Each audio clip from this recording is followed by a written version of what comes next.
उधर शिव विधानसभा से विधायक बने रविंद्र सिंह भाटी ने चुनावों में जनता से बहुत से वादे किए थे। जीत के बाद अब वक्त है उन सभी वादों को पूरा करने का। हमारे खास कार्यक्रम एजेंडा क्या है में शिव विधायक ने हमारे संवाददाता के सवालों का जवाब दिया है।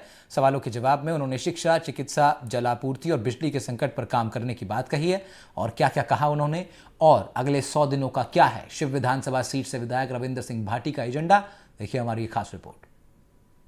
नमस्कार, आपका स्वागत है। मैं हूं वीरेंद्र सिंह शेखावत और एनडीटीवी का स्पेशल शो है एजेंडा क्या है। इसके तहत मैं बात करूंगा, पॉपुलर नेता हैं रविंद्र सिंह भाटी, जो युवाओं के बीच में अपनी अलग पहचान रखते हैं। लेकिन अगर उनके विधानसभा की बात की जाए तो उस विधानसभा के अंदर कई ऐसे मुद्दे हैं जो युवाओं से जुड़े हुए हैं। युवा विधायक है, उनसे भी मैं जानूंगा कि उनके 100 दिन का एजेंडा क्या रहेगा और पहले 100 दिन को किस तरीके से अपने विधानसभा के अंदर वो किन कामों को तरजीह देंगे। सर, सबसे पहले तो आपका एनडीटीवी में स्वागत है। बहुत बहुत धन्यवाद। किस तरीके का रहेगा 100 दिन का एजेंडा? बहुत ही जोरदार रहेगा और जो हमने वादे किए थे, जो मूलभूत सुविधाओं की बात हमने की थी, हम पूरे तरीके से उस पर खरे उतरेंगे। और शिक्षा, चिकित्सा, बिजली और पानी की जो बात हम सभी ने की थी, मेरी पूरी टीम ने जनता से जो वादे किए थे, उन वादों पे खरा उतरते हुए वो सुविधाएं आम जनता तक पहुंचाने का काम हम करेंगे।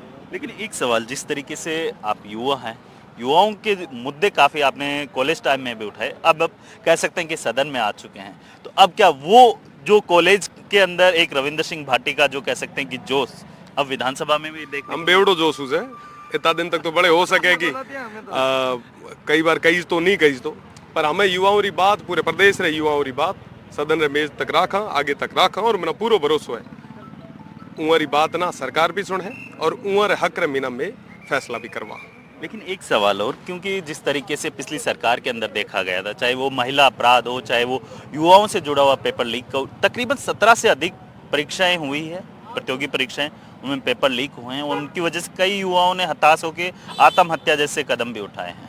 अब आप विधायक आ चुके हैं और कह सकते हैं कि जो सत्ता पक्ष में सरकार है उसके समर्थन में क्या कुछ आपका सजेशन रहेगा जिससे क्या ये इस तरीके के कदम ना? सबसे बड़ी चीज़ की मेंटल हेल्थ की बात है और साथ ही साथ में जो काले एक फैसलो भी जो आयो है जिक्र मीना शिक्षण संस्थान ना प्राइवेट जो कोचिंग है उन्होंने जो गाइडलाइन दी है, मैंने लगे ये मीना सुसाइड मीना और जो एक मेंटल हेल्थ है उर में आते हैं बड़ो फर्क पड़े, रिलीफ मिले। और साथ ही साथ में जो पेपर लीक रहा जो प्रकरण हुआ है वो वाकई अपन सबर वास्ते पीड़ा और विषय है।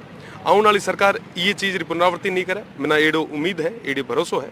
पर जो को लारली बात ये मीना लिप्त था उनके खिलाफ सख्त कार्रवाई होनी चाहिए, क्योंकि कई सारा युवा है जिकान बेड़ो कुठाराघात हुए, जिकान बेड़ो धोखो हुआ है, तो उमर भी बात में मजबूती में रखा। लेकिन आज जब राज्यपाल का अभिभाषण चल रहा था उस समय एक चीज़ देखी गई थी कि जो आरएलपी विधायक है हनुमान बेनीवाल, उन्होंने बेल के अंदर आके जो आरपीएससी की जो कह सकते हैं कि पूरी जो प्रणाली है उसको भंग करके यूपीएससी की तर्ज पे बनाने की बात कही। इसके बारे में बिल्कुल, ये मीना आरपीएससी मीना कई बार आरपीएससी टारगेट में आ भी चुकी है और यूपीएससी री जो मांग चल रही है और ये ना पूरा तरीके में ना क्लीन करने वास्ते एकदम पारदर्शिता वास्ते कई सारा कड़ा कदम उठाना चाहिए। सरकार ये वास्ते उठाए, एडी उम्मीद नहीं करा। अगर मैं आपके विधानसभा क्षेत्र की बात करूं तो आपके विधानसभा क्षेत्र के अंदर क्या ऐसे मुद्दे हैं जिसकी वजह से लोग आए दिन परेशान होते हैं और उसको लेके जो विधानसभा के अंदर सबसे जो युवा और सबसे कम उम्र के जो विधायक हैं रविंद्र सिंह भाटी, उनकी क्या आगे की रणनीति रहेगी? आपने बताया कि हमारे हुआ संगम मोटी जो समस्या है वो शिक्षा, चिकित्सा, सड़क और बिजली रही, इन तमाम चीज़ों वास्ते मैं आगे तक बात रखा और मूलभूत सुविधाओं वास्ते में लड़ाई लड़ा।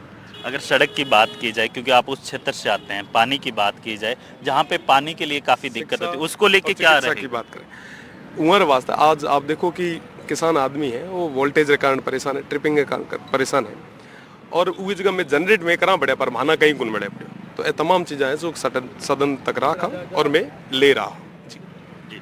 बिल्कुल, ये थे रविंद्र सिंह भाटी, जिनका साफ तौर पे कहना है कि जो सरकार के अंदर जो कह सकते हैं कि भजनलाल सरकार आई है उससे एक उम्मीद है युवाओं को भी कि जिस तरीके से पिछली सरकार के अंदर पेपर लीक जैसे हुए मामले सामने आए थे, अब इस सरकार से उम्मीद है कि वो सरकार सख्त से सख्त कदम उठाए और अब जो युवा हैं उनको उनका जो सुनहरा भविष्य है वो देने का काम करेगी।